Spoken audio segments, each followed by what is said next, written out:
कल का पंचांग।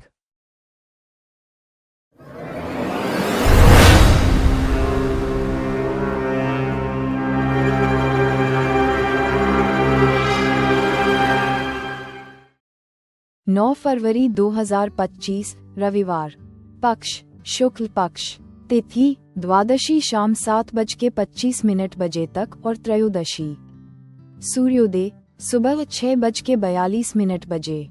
सूर्यास्त शाम 5:51 बजे। अभिजीत मुहूर्त सुबह 11:54 बजे से दोपहर 12:39 बजे तक।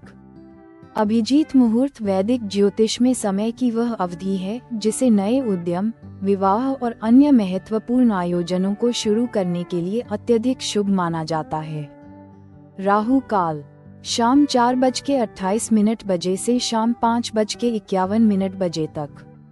राहु काल प्रत्येक दिन लगभग 90 मिनट की अवधि है जिसे नए या महत्वपूर्ण कार्य शुरू करने के लिए अशुभ और प्रतिकूल माना जाता है। गोधूली मुहूर्त शाम 5:49 बजे से शाम 6:15 बजे तक। गोधूली मुहूर्त दिन का वह समय होता है जब सूरज डूबता है और गायें चरने से घर लौटती हैं।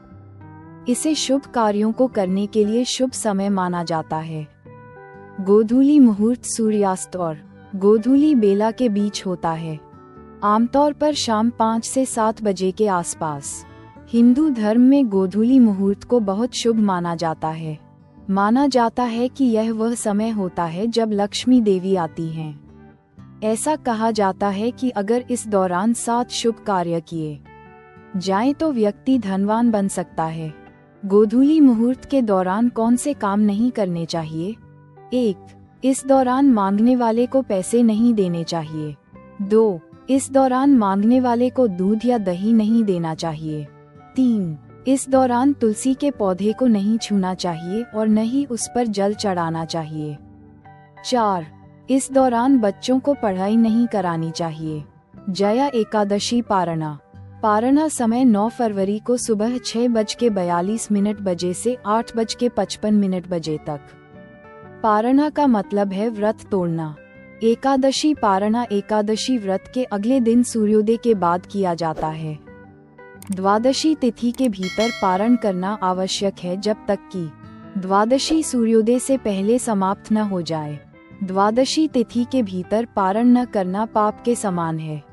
हरिवासर के दौरान पारण नहीं करना चाहिए।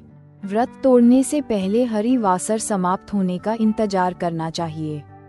हरिवासर द्वादशी तिथि का पहला 1/4 भाग है। व्रत तोड़ने के लिए सबसे उपयुक्त समय प्रातःकाल होता है। मध्याह्न के दौरान व्रत तोड़ने से बचना चाहिए। अगर कुछ कारणों से कोई प्रातःकाल के दौरान व्रत तोड़ने में सक्षम नहीं है तो उसे मध्याह्न के बाद व्रत तोड़ना चाहिए। भीष्म द्वादशी।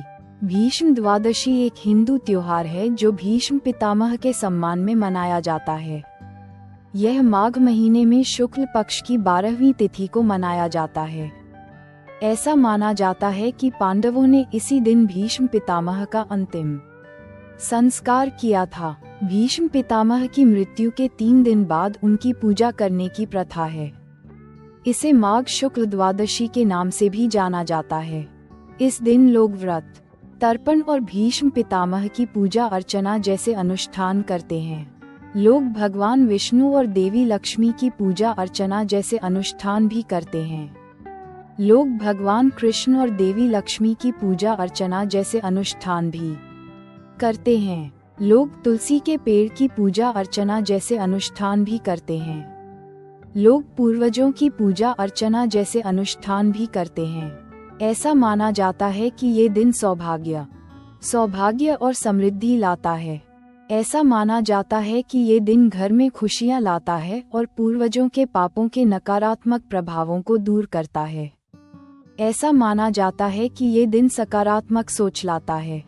त्रिपुष्कर योग शाम 5:53 बजे से शाम 7:25 बजे तक। त्रिपुष्कर योग हिंदू ज्योतिष में एक दुर्लभ और शुभ मुहूर्त है जो तब होता है जब कोई विशेष दिन, नक्षत्र और तिथि एक साथ होती है। इसे ऐसा समय माना जाता है जब घटनाएं 3 बार दोहराई जा सकती हैं। ये कीमती सामान जैसे सोना, हीरा और वाहन खरीदने के लिए अच्छा समय माना जाता है। यह नए प्रोजेक्ट शुरू करने के लिए अच्छा समय माना जाता है, जैसे घर बनाना या वाहन खरीदना। ये शुभ कार्य करने के लिए अच्छा समय माना जाता है, जैसे नया व्यवसाय शुरू करना। ये कर्ज लेने, कानूनी कार्यवाही शुरू करने या अस्पताल में भर्ती होने के लिए बुरा समय माना जाता है।